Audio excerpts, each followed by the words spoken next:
শাড়িটা পরে এখন স্কুলে যাচ্ছি, প্রচণ্ড আরাম, খুব ভালো লাগছে এই শাড়িটা পরে স্কুলে যেতে। আর অন্য শাড়িগুলো পরলে গায়ে রাখা যাচ্ছে না, এতটা গরম লাগছে, সেটা প্রচণ্ড নরম, সেজন্য ভালো লাগছে। ব্লগার আর একটা নতুন ব্লগে তোমাদেরকে অনেক অনেক স্বাগত বন্ধুরা। তো আজকে সকাল সকাল যা রোদ উঠেছে, এখন বাজে 6:30, এখনও বাজেনি 6:15 মতো, তা যা রোদ। সকালবেলা তাও সাইকেল চালাতে ভালো লাগে, কিন্তু আসার সময় রোদে যা কষ্ট হয় কি বলবো বলো তো বন্ধুরা, তবুও যেতে হয়।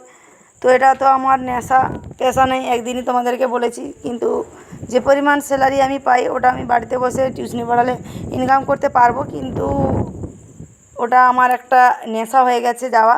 আর স্কুলে পৌঁছেই দেখেছো যেন গা থেকে গঙ্গা বয়ে যাচ্ছে, এতটাই ঘাম দিচ্ছে আমাকে। আর আমার একজন ছাত্রী সামনে দাঁড়িয়ে আছে, এই সুন্দর সুন্দর নিষ্পাপ মুখগুলোকে ছেড়ে কি করে থাকি বলো তো বাড়িতে, মানে এদের সাথে সময় কাটালে না খুব ভাল লাগে আমার। আর এখন আমার টিফিন হয়ে গেছে স্কুলে, আর ওই যে দূরে একটা ঘোড়ার গাড়ি যাচ্ছে, তোমাদেরকে দেখাতে পারছি কি না বুঝতে পারছি না, বুঝতে পেরেছো কি না তোমরা? ওই যে দূরে গাড়ি যাচ্ছে, একটু ক্যামেরা করছিলাম দেখানোর জন্য। স্কুল থেকে এসে তাড়াহুড়ো করে একটু খাওয়া দাওয়া করলাম আর কি সবাই মিলে, তারপরে রান্নার কাজে লেগে পড়েছি। তো দুবেলার জন্য 1 হাঁড়ি ভাত করে নিয়েছি, রাতে একটু জল ঢালা ভাত খাবো, পেটটা একটু শান্তি পাবে। আর ডাল, আলু পোস্ত, ভেন্ডি ভাজা, পটল ভাজা, এইসবই করেছি, হালকা পাতলা রান্না আজকে সব করেছি আর কি। প্রচণ্ড গরম। আর তোমাদের দাদাভাই যেহেতু কালকে চলে যাবে, এটা তোমাদের দাদাভাই যাওয়ার আগের দিনের ব্লগ, সেজন্য আজকে সব কাজগুলো আমি গুছিয়ে নেব আর কি। আমার যেসব কাজ আছে, মানে ব্যাংকে যাব, তারপরে একটু ঝাড়গ্রামে যাব, ওখান থেকে শাড়ি টাড়ি নিয়ে আসবো। তোমরা হয়তো জানো যে আমি শাড়ি বিক্রি করি আর কি। বিকেল 3টে, আর এখন বিকেলবেলাটা ঠিক হবে না, দুপুর 3টেই বলতে হবে। তো এতটা তাপ গরম, তবুও আমি এখন যাচ্ছি একটু ব্যাংক থেকে একটু ঝাড়গ্রামে যাব। তো বন্ধুরা আজকে ব্লগটা দেখতে থাকো। তোমাদের দাদাভাই যেহেতু কালকে চলে যাবে, তো সমস্ত কাজগুলো আমাকে আজকে মিটিয়ে নিতে হবে, না হয় কার সাথে যাবো বলো তো। আর সাইকেলিং করে এখন যাওয়া, মানে ঘাড় বাঁধি স্কুল থেকে এসেই, আর ঝাড়গ্রামে যাওয়া অনেক অনেক কঠিন ব্যাপার হয়ে যাবে আমার পক্ষে। সেজন্য আমি, তোমাদের দাদাভাই যেহেতু আছে, সেজন্য আমার কাজগুলো গুছিয়ে নেব।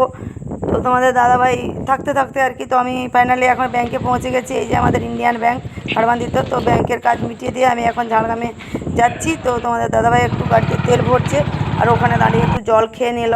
যা রোদ, এখন 3:30 মতো বাজে, মানে এখনও রোদের তাপ। আর আমার সেই মলমল শাড়িটা পরেই চলে এসেছি আর কি, মলমল না আর কি, বাটিকের শাড়ি আর কি। তো এখন আমি ফাইনালি ঝাড়গ্রামে ঢুকে পড়ছি। আর এখন একটু একটু বিকেল হচ্ছে, এখনও বিকেল হয়নি, মানে এখন তো 6টা না হলে মানে বিকেল হচ্ছেই না, যা রোদের তাপ। তো ফাইনালি আমার সমস্ত কাজ হয়ে গেছে, আমি 1 বস্তা শাড়ি নিয়ে নিয়েছি। আর আমার ব্যাংকের কাজ তো আমি খাড়বানিতে গুছিয়ে দিয়ে চলে এসেছি। তো এখন আমরা বাড়ি যাচ্ছি। আর তোমাদের দাদাভাই না এখন বিরক্ত হয়ে যাচ্ছে গরমে, বলছে তাড়াহুড়ো করো, সব কিছু নিয়ে চলো। তো আমি এখন আবার দাঁড়িয়েছি লোধাশুলিতে, তো ওখান থেকে লঙ্কা নিচ্ছি আর কি, কাঁচা লঙ্কা, ধনেপাতা, টমেটো, কিছু সবজিও নেব।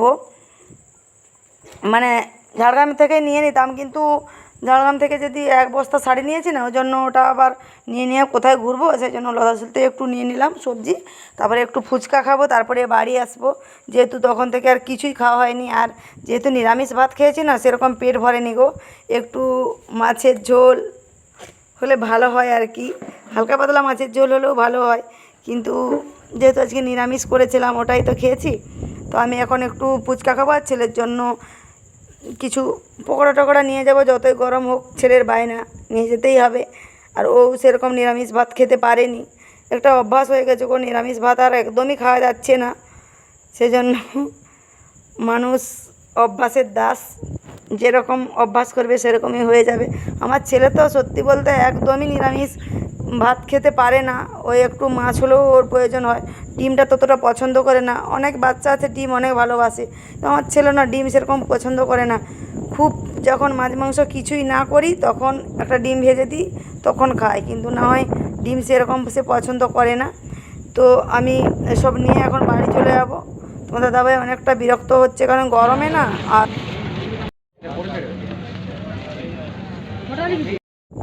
আর তার পরের দিনে তো তোমাদের দাদাভাই চলে গেল, সেটার ব্লগ তো তোমরা পেয়ে গেছো।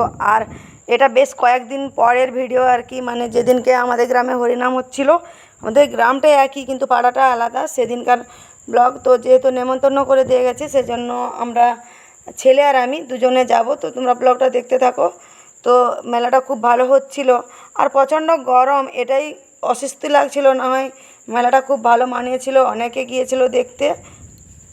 এখন রাত্রি 8:30 মতো বাজে, আর আমাদের গ্রামের পাশের পাড়াতে হরিনাম হচ্ছে আর কি। একটাই গ্রাম কিন্তু পাড়াটা আলাদা।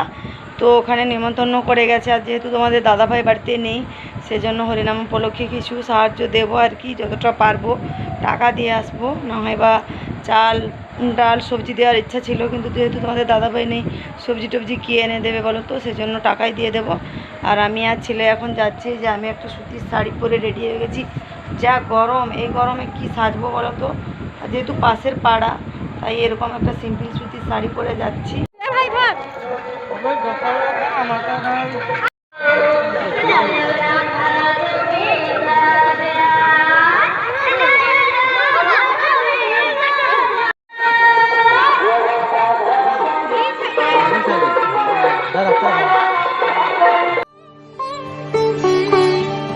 উৎসবের অঙ্গনে আজ সবার আমন্ত্রণ, উৎসবের অঙ্গনে আজ সবার আমন্ত্রণ, উৎসবের শুভালোকে আজ আলোকিত মন, উৎসবের শুভালোকে আজ আলোকিত মন, উৎসবের অঙ্গনে আজ সবার আমন্ত্রণ।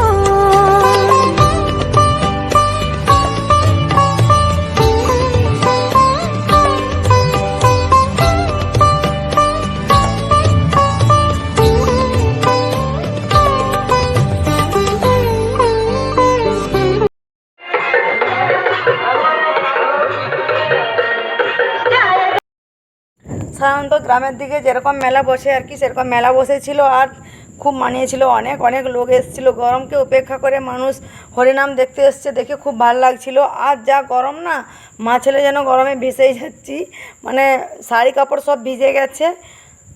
আর এখন আমরা মা ছেলে দুজনে মিলে একটু আইসক্রিম খাবো, তো ছেলেকে বলছি কিছু খাও, ও কিছু খেতেই চাইছে না। তো এই স্টেশনারি দোকানগুলো ঘুরে ঘুরে দেখছিলাম, কিছুই নিইনি সেরকম, মানে গরমে কিছু কিনতে ইচ্ছে করছিল না। আর এখানে চলে এসেছে আইসক্রিমের দোকানে, যেটা সবসময় আমাকে হাতছানি দিয়ে ডাকছে আর কি, ওই আইসক্রিম। গরমে আর কি খাবো বলো তো, এই গরমের মধ্যে ফুচকা টুচকা কিছুই খাইনি, এতটা গরম আর কি। ওখানে যেহেতু প্রসাদ খাবো আর কি, সেজন্য কিছুই খাইনি। আর ছেলে যে আগে আগে যাচ্ছে, ও একটা চকোবার আইসক্রিম খেয়ে নিল, আর আমি ভাত খেয়ে আসার পরে তারপরে দুটো বাটি আইসক্রিম নিয়ে এসেছিলাম, মা ছেলে দুজনে খেয়েছি। এই আমাদের মেলায় খাওয়া আজকের, আর কিছুই খাইনি। তো পুরো গ্রামটা ধরেই মানে ঠাকুর করেছিল, খুব সুন্দর লাগছিল। আর ঠাকুরগুলো খুব ভালো বানিয়েছিল, ফিনিশিং খুব সুন্দর ছিল। আর এখানটাতে এই যে হরিনাম হচ্ছে, আর ছোটো ছোটো মেয়েরা আর কি, মানে এত গরমে এত পরিশ্রম করে নাচ করছে আর হরিনাম করছে না, দেখে খুব ভালো লাগলো।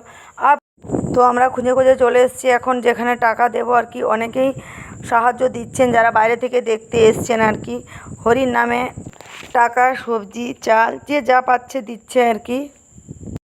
তো আমি টাকা দিয়ে তারপরে চলে যাব হরিনাম দেখতে, তারপরে পরে প্রসাদ খাবো। তো টাকা দেওয়ার ফলে ওনারা একটা টিফিন দিয়েছেন আর কি, মিষ্টির বাক্স, জানি না ওখানে কি আছে, তো বাড়িতে গিয়ে খুলে দেখবো।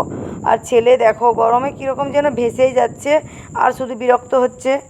আর আমরা এখন ঘুরে ঘুরে ঠাকুরগুলো সব দেখছি, সমস্ত ঠাকুর এখনও দেখা কমপ্লিট হয়নি, পুরো পাড়াটা ধরেই ঠাকুর হয়েছে, অনেক অনেক ঠাকুর।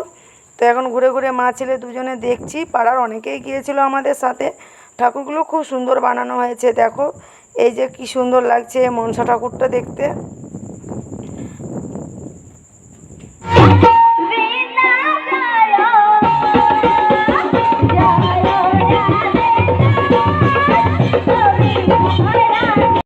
আমরা তো এমনি দাঁড়িয়ে দাঁড়িয়ে বা ঘুরে ঘুরে দেখছি ঠাকুর, আর যারা হরিনাম করছে আর কি, ওনাদের কত পরিশ্রম হচ্ছে বলো তো।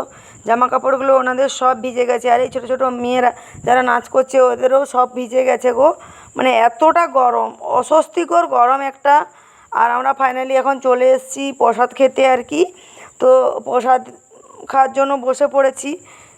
হরির প্রসাদ বলো তো, কত ভাগ্য করলে পাওয়া যায়। আর না খেয়ে চলে আসবো, গরমকে উপেক্ষা করেই প্রসাদ খেতে চলে গেছি। আর এদিকটাতে সব আমার ভাইয়েরা বসে আছে, তো ওরা বলছিল একটু ক্যামেরা করার জন্য, ওই যে আমাদেরকেও একটু দেখা। তো ওই জন্য একটু ক্যামেরা করছিলাম। আর অন্ধকার অন্ধকার লাগছে গো, পাশটাতে ঠিক লাইট দেওয়া ছিল না, সেই জন্য অন্ধকার অন্ধকার লাগছে, তাও একটু ক্যামেরা করলাম। এই যে সে আমার ভাইদের দল আর কি। মেনুতে ছিল গরম ভাত, ঘন্ট, ডাল, চাটনি, মিষ্টি আর কি, মিহিদানা আর কি। তো খুব ভালো খেয়েছি রাত্রে প্রসাদটা। তারপরে এখন ফাইনালি চলে যাচ্ছি হাত ধুতে। আর এই দিকটাতে রান্না বান্না হচ্ছে, ওটা একটু দেখানোর চেষ্টা করছিলাম, কিন্তু অন্ধকার অন্ধকার লাগছে, ঠিক লাইট দেওয়া নেই। আর আমার মোবাইলটাও মানে সেরকম উন্নত ধরনের নেই যে একটু ভালো করে লাইট জ্বালিয়ে করব। তো এখন আমরা হাত ধুয়ে চলে এলাম, আরও এক ব্যাচ খেতে বসেছে। তো খুবই ভিড় হচ্ছে, পাশের গ্রাম থেকেও অনেক লোক এসছে। এরকম মানে মেলা হলে, মেলা মানে কি বলতো, মিলন উৎসব, যেখানে সবাই সবার সাথে দেখা হয়। আর খুব ভাল লাগে ব্যাপারটা আর কি, মেলা ব্যাপারটা আমার খুব ভাল লাগে। আর ফাইনালি আমরা এখন বাড়ি চলে যাব। তো আমার ছেলে বিরক্ত হচ্ছে গরমের কারণে, বলছে মা বাড়ি চলো। তো আমরা চলে আসছি এখন বাড়ি। তো আসার সময় আরও দুটো আইসক্রিম নিয়ে নিলাম। তো জানি না কেন এই আইসক্রিমের দোকানটা বারবার আমাকে হাতছানি দিয়ে ডাকছে আর কি এই গরমের মধ্যে। তো দুটো বাটি আইসক্রিম নিয়ে নিলাম, মা বেটা দুজনে খেতে খেতে বাড়ি চলে আসবো। তো আজকের মতো গুড নাইট, টাটা, সবাই ভালো থাকবে, সুস্থ থাকবে, দেখাবে আরও একটা নতুন ব্লগের সাথে।